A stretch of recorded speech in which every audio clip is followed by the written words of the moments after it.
ஓம் ஸ்ரீ வராகி தாயே நம்பிக்கையோடு இதை கேட்க வந்த காரணத்தினாலேயே நிச்சயமா உன் வாழ்க்கையில எல்லா விஷயங்களையும் நடத்தி முடிக்க போறேன்.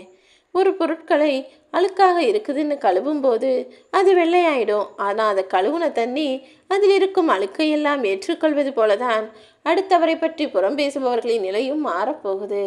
ஆமியன் செல்லமே, அடுத்தவரை பற்றி குறையும் புறமும் பேசுபவர்கள் அடுத்தவரை பற்றிய தெளிவான இதுக்கு விட்டுருவாங்க. ஆனால் தவறாய் பேசியவர் இவருடைய வாழ்க்கை தவறாகவும் கஷ்டத்திற்குள்ளானதாகவும் மாறப்போவதை யாராலும் தடுத்து நிறுத்த முடியாது தானே. கோபத்துடைய உச்சகட்டம் என்பது அதிகமாக பேசி அடுத்தவருடைய மனசை காயப்படுத்துவது கிடையாது. எப்போது கோபம் அதிகமாயிடுச்சு நம்ம ரொம்ப பேசுகிறோன்னு தெரியுதோ அப்போதே மனதளவில் அமைதியாக வாயை மூடிக்கொள்வது தான் மனிதர்களுக்கு நல்லது. தேவையில்லாமல் அடுத்தவர் மீது கோபப்பட்டு ஆக்ரோஷமாக பேசி உன் வாழ்க்கையும் உன்னுடைய உடலையும் உன்னுடைய மனசையும் நீயே கெடுத்துக்கொள்ள வேண்டாம் என் செல்லமே. ஏன்னா நீ கோபமாக பேசின கொஞ்ச நேரத்திலே உன்னுடைய உடல் தகதகவென கொதிக்கிறது தானே. உன்னுடைய ரத்தமும் சூடாகி இங்கும் அங்கும் அலைகிறது தானே. கோவமாக பேசி முடித்த கொஞ்ச நேரத்தில் உன் மனசும் அலைப்பாஞ்சு அதுக்கப்புறம் வருத்தப்பட்டு ஏன் இப்படி நம்ம கொதித்து பேசணும்னு நீயே வருத்தப்படுகிறாய் தானே. ஆக மொத்தத்தில் யாரோ செஞ்ச ஒரு சின்ன தவறுக்காக கோவப்பட்டு கத்தி ஆக்ரோசப்பட்ட நீ அதை மறக்கிறதுக்கும் அதிலிருந்து வெளிவரதுக்கும் எவ்வளவு நேரம் உனக்கு ஆகிறது. இந்த தேவையில்லாத நேரத்தை உன் வாழ்வில் செலவழித்து வீணாக்குவதை விட்டுட்டு கோபம் வரும்போதே அதை உன் கட்டுப்பாட்டுக்குள் வச்சிடு என் செல்லமே. நீ என்ன சொன்னாலும் புரிஞ்சிக்காத நபருடன் போய் நீ வாக்குவாதம் செய்வதென்பது நீயே உன்னுடைய தலையை போய் சுவத்தில் இடிச்சுக்கிறதுக்கு சமம்தான். யார் நீ சொல்வதை கேட்க மறுக்கிறாங்களோ, யார் உன் வார்த்தைக்கு மரியாதை கொடுக்கலையோ, யார் நீ என்ன சொன்னாலும் புரிஞ்சுக்காம அதுக்கு பதில் பேசுகிறாங்களோ அவர்களிடம் பேசுவதை காட்டிலும் பேச்சை குறைச்சிக்கிறது தானே உனக்கு நல்லது. நீ ஒருத்தர்கிட்ட போய் பேச போகும்போது அவர்கள் உன்னை தவிர்த்து விட்டு தாண்டி போகிறார்கள் என்றால் நீயும் அவர்களுக்கு விலகி வழிவிட்டு அடுத்த முறை அவர்களிடம் பேசுவதை நிறுத்தி கொள்வது தான் நாகரிகமாகவும் இருக்கும், உன் மனசுக்கும் வாழ்க்கைக்கும் நல்லதாகவும் இருக்கும். ஒருவர் உன்னை தவிர்க்கிறார், உன்கிட்ட பேசுகிறதையே நிறுத்தணும்னு நினைக்கிறாங்கன்னு தெரிஞ்ச பிறகும் மீண்டும் மீண்டும் யாரையும் தேடி போய் பேச வேண்டாமேன்னு செல்லமே. ஏன்னா உண்மையில்லாத அந்த உறவுகளுடன் நீ ஒட்டி இருப்பதை காட்டிலும் ஒதுங்கி இருப்பது தான் உனக்கு நல்லது. நீ உதவிகள் செஞ்சு பார்த்தாதானே தெரியும். வழிபோக்கன் கூட உன்னை உறவினராக நினச்சி அவங்க நல்லது செஞ்சாங்க நல்லது செஞ்சாங்கன்னு உன்னை பெருமையாய் பாராட்டி பேசுவார்கள். ஆனால் நீ யார்கிட்டையாவது போய் உதவிகள் கேட்டு பார்த்தாதான் உன்னுடைய சொந்த பந்தமோ அல்லது இரத்த உறவுகளோ கூட என்னால் முடியாதுன்னு கைவிரிச்சு எப்படி தள்ளி நின்று வேடிக்கை பார்க்குறாங்கன்னு உனக்கு புரிய வரும். உதவி செய்கிற வரைக்கும் உன்னை இந்த ஊராரும் உலகத்தாரும் கொண்டாடுவார்கள். ஆனால் எப்போது நீ உதவி கேட்டு போகிறாயோ அப்போதே உனக்கு அவமரியாதையும் அவமானமும் மட்டும்தான் மிஞ்சுமென் செல்லமே. அதனால தான் எப்போதும் நல்லா இருக்கும்போது அடுத்தவங்களுக்கு உதவி செய்ய, அதே நேரத்தில் உனக்கு தேவையானதையும் எடுத்து வச்சுக்கோன்னு சொல்கிறேன். கஷ்டப்படும் போது நீ யாரையும் தேடி போக வேண்டிய அவசியம் இருக்காதல்லவா. அந்த கஷ்டமான சூழ்நிலையவே நீ தவிர்த்து விடலாம் அல்லவா. அதற்காக தான் சொல்கிறேன். நிம்மதி வேணும்னா சில நேரங்களில் சில விஷயங்களை பார்க்காத கண்ணில்லாதவன் போல இருந்துடணும். பல நேரங்களில் யார் என்ன சொன்னாலும் அதை கேட்காதவனாக கண்டுகொள்ளாதவனாகவும் செவிடனாகவும் இருந்து விடுவது தான் உன் வாழ்க்கையில் நிம்மதியை தரக்கூடிய விஷயம். அதை விட்டுட்டு பார்த்ததெல்லாம் பற்றி கேள்வி கேட்குறதும் அடுத்தவன் சொல்கிறதுக்கெல்லாம் பதில் பேசுகிறதும் உனக்கு நிம்மதியை குறைத்து கொடுமே செல்வமே. அழகுக்காக மட்டும் ஒரு பெண்ணை கல்யாணம் செய்யணும்னு நினைக்கிற மனுஷன் அதில் இருக்க கலரை பார்த்து ஒரு வீடை வாங்கினதுக்கு சமம்தான். ஏன்னா வீடு உள்ள எப்படி இருக்குன்னு தெரியாமல் அது கலர் நல்லா இருக்குது, அதில் அடிச்சிருக்க பெயிண்ட் நல்லா இருக்குன்னு பார்த்து வாங்குவதை போல தான் ஒரு பெண்ணின் அழகை பார்த்து அவளை சரி என்று சொல்வதும். எப்போதுமே ஒரு குடும்பம் நல்லா இருக்கணும், அவங்க வீட்டில் சந்தோஷம் நிலச்சிருக்கணும்னா பெண்ணோ ஆணோ அவர்களுடைய புற அழகை பார்க்கக்கூடாது. அவங்க மனசு, அவங்களுடைய செயல், அவங்களுடைய பேசும் விதமெல்லாம் எப்படி இருக்குன்னு பார்த்து தேர்ந்தெடுப்பது தானே நிம்மதியான வாழ்க்கைக்கும் சந்தோஷமான வாழ்க்கைக்கும் உதவிகரமாக இருக்கும். ஏன்னா ஒத்த சிறகை வச்சுக்கிட்டு வானத்தில் எந்த பறவையும் பறக்க முடியாது. 2 சிறகுகளும் 2 பக்கமும் சமமாக இருந்தால்தான் அந்த பறவையை வானத்தில் பறக்க முடியும்.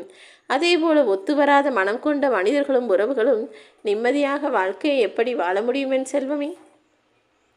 இந்த உலகத்தில் இருக்கக்கூடிய பல தந்தைகள் தன்னுடைய மனைவிக்கு இது பிடிக்கும், மகனுக்கு அது பிடிக்கும், மகளுக்கு இது பிடிக்கும்னு மற்றவங்களுக்கு பிடிச்சதையும் யோசித்து யோசித்து தனக்கு என்ன பிடிக்கும்ன்றதை மறந்து விடுகிறார்கள். இது தந்தை மட்டுமல்ல, தாயும் அப்படிப்பட்ட வாழ்க்கையை தானே வாழ்ந்துக்கிட்டு இருக்காங்க. ஆனால் அப்படிப்பட்ட தாயையும் தந்தையையும் தனக்கு என்ன செஞ்சிட்டாங்கன்னு பெருசாக கேட்கக்கூடிய பிள்ளைகளும் இப்போது இந்த கலியுகத்தில் அதிகமாகிட்டு தான் இருக்காங்க. ஏன்னா பிள்ளைகளுக்கு தன்னை பெற்றவர்கள் படும் கஷ்டம் தெரிவதே கிடையாது.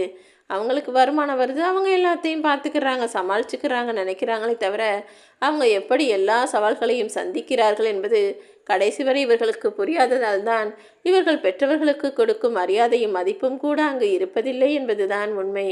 எப்போதுமே பெற்றவங்க பிள்ளைங்களை வளர்க்கும்போது கஷ்ட நஷ்டத்தை காமிச்சு அவங்களுக்கு எல்லாத்தையும் நல்லது கெட்டதை எடுத்து சொல்லி வளர்ப்புறது தான் அவர்களுக்கே நல்லதாக இருக்கும் என் செல்லமே. எந்த மனிதனுமே தனக்கு ஒரு கஷ்டம் அனுபவம்னு கிடைக்கிற வரைக்கும் யார் அறிவுரை சொன்னாலும் அதை பெருசாக ஏற்றுக்கிறது கிடையாது. அதே நேரத்தில் தனக்கு ஒரு பிரச்சனை கஷ்டம் வந்துட்டால் மட்டும் உடனே அடுத்தவனை தேடி போகிறான் தானே. இப்படி தேவைப்படும் போதும் கஷ்டம் வரும்போதும் அடுத்தவனை தேடி போகிறதுக்கு பதிலாக நான் நித்தமும் சொல்லக்கூடிய பதிவுகளின் வாயிலாக வாழ்க்கைனா என்ன, மனிதர்கள்னா என்ன, எதை எப்படி செய்யணும், யாரை எப்படி எதிர்கொள்ள வேண்டும் என்ற விஷயங்களை கற்று புரிந்து கொண்டு வாழ்க்கையை வாழ தயாராகு. ஒரு பெண் சந்தேகப்பட்டால் அவளால் நிம்மதியாக தூங்க முடியாது. ஆனால் ஒரு ஆண் சந்தேகப்பட்டால் அவனால் நிம்மதியாக வாழவே முடியாது. ஆணோ பெண்ணோ தேவையில்லாத எந்த சந்தேக எண்ணமும் கொள்ளாமல் எல்லாவற்றையும் தீர சிறப்பாக யோசித்து முடிவெடுத்து செயல்களை செய்யக்கூடிய ஆளாக இருங்க. எதிர்பார்ப்பதை விட எதிர்கொள்வதைத்தான் கற்றுக்கொள்ள வேண்டும். அவங்க இது செய்வாங்க, இவங்க இது செய்வாங்க, அவங்க நமக்காக வந்து நிற்பாங்கன்னு அடுத்தவர்களை எதிர்பார்ப்பதை நிறுத்திவிட்டு எதுவாக இருந்தாலும் என்னால் சமாளிக்க முடியும், என்னால் எதிர்கொள்ள முடியும் என அனைத்தையும் தைரியமாய் சந்திக்கக்கூடிய ஆளாக நீ இருந்துவிடு. இங்கு எதிர்பார்க்கிற வாழ்க்கை எல்லாருக்கும் கிடைப்பது கிடையாது. நீ எதிர்கொள்ளும் வாழ்க்கையை தான் சமாளித்து வாழ வேண்டும் என் செல்லமே.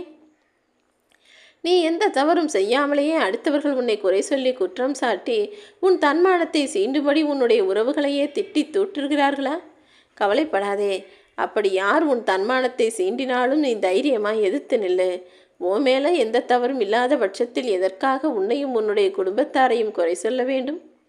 சாதம் பொங்கி வரும்போது அடுப்பின் தீயை எப்படி அணைக்கிறாயோ அதே போல் அவசியமில்லாமல் தேவையில்லாமல் கோபம் பொங்கும்போது வாயையும் குறைச்சி வச்சுக்கோ. கோபம் வரும்போது மனம் வாயும் அமைதியாக இருந்தாலே அங்கு எல்லா பிரச்சனைகளும் சரியாகிவிடும் என் செல்லமே. உன்னை நிர்ணயிக்கும் 2 விஷயம் என்ன தெரியுமா? உன்கிட்ட ஒன்றுமே இல்லாத போது நீ எவ்வளவு பொறுமையாக இருக்க, உன்கிட்ட எல்லாமே இருக்கும்போது நீ எவ்வளவு பணிவாய் நடந்து கொள்கிறாய் என்பதை பொறுத்து தான் உன் வாழ்க்கையே மாறும். உன்கிட்ட ஒன்றுமே இல்லாத போது உன்னுடைய செயல்கள் எப்படி தவறான வழியில் போகுதா, அல்லது எல்லாமே இருக்கும்போது நீ பொறுமையாக நடந்துக்கிறியான்றத நான் உனக்கு சோதனையாக கொடுக்கிறேன்.